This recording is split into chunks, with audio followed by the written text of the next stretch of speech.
Hey everyone, so I've been thinking about making a Spatial SQL tutorial for a long time, and I asked and the response was overwhelming. So this is it, the first tutorial in the series all about Spatial SQL. So of course, before you learn Spatial SQL, you of course need to know SQL itself.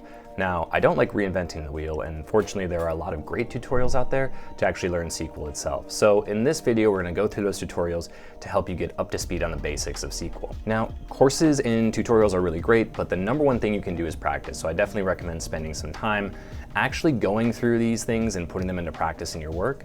And a lot of these tutorials have really hands-on things that you can do as well. So let's get started. To start the video today, I think there's a few key items that you absolutely need to know when you're learning SQL. So I'm gonna run through that list really quickly, and then we'll jump into the tutorials and guides that I recommend for learning SQL. So some of the most important things when you're learning SQL, obviously learning what select and your select statements are, your conditionals like where and or not, in betweens, limiting your data using a limit, how do you handle your null data, using SQL functions, reading those and understanding what goes in and what comes out, or the return values, how to do aggregations with group bys and things like average, sums, and counts. Using case when statements is certainly something that's really helpful in geospatial. And of course, some of your more complex topics like joins, CTEs or common table expressions, and subqueries. I also really like this list from Nick Singh. He's a great author on LinkedIn and has his own book about the data science interview.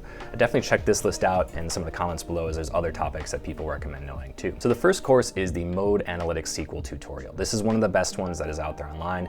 I really like how it's organized into individual sections and very specific topics. It breaks it down into nice, digestible pieces for you, and you can practice each of these together. And then at the end of the course, there's actually a few practice sessions that you can run through to do this all in one and actually put your skills to the test. So you do need a Mode account to get started and run through the tutorials. It's pretty easy to sign up and get started, and then you can actually have everything you need from the database and the queries and the data right there to get started and actually run through the tutorials. I love that it's hands-on, and this is, for me, one of the best ways to learn, so definitely worth checking out. The next course I recommend is learnsql.com. So this is a set of different tutorials. You can access everything for a very specific SQL flavor that you want, or you can break it down into little pieces. If you want to focus on window functions or joins, you can just take that chunk of the course and use it. Everything's built into the browser, so you don't need to stand up a database or anything like that. These are paid courses, but I think if you want to really dive deep into very specific topics or get something really comprehensive and not have to stand up the database, this is a really great option to kind of keep you focused and run through some really, really great lessons that they have. So once you've actually learned SQL, you actually need to put your skills to the test. Now, practice is one of the best ways to learn, and here's a few resources to help you actually put your skills to use and test it out in some practice questions. The first resource I recommend is StrataScratch. This is actually built by data science teams to focus on key languages for data science and analytics, things like SQL and Python. It's kind of like a leak code for data science itself, which I kind of like because leak code can get very deep and there's a lot of pieces there, but this focuses purely on analytics. You can get started with StrataScratch. There's a few free questions, and if you want to use a paid account, you can actually do that too, compare answers and participate in the community that's there. The other tutorial I like is SQL Bolt. This is all built into the browser. Once again, no setup or anything that you need to do here. And it walks through a few basic components through one simple course, but it actually allows you to practice, ask questions, and validates everything you run in the browser. It's all very structured, so there's nothing beyond that to explore, but it's a good resource to test or practice or actually get started for free. Now, once you practice your SQL, you're gonna wanna have a reference guide to look things up and fall back on. Certainly there's the Google method to query and see what's out there, but generally having a few good resources in addition to the documentation for the languages that you're using are really helpful. There's two that I recommend. The first is PostgreSQL tutorial. This is built for Postgres, but you can certainly apply some of these same concepts across different flavors of SQL too. They break it down into really nice sections so that if you want a very specific topic, you can search for it, find it, look for some examples,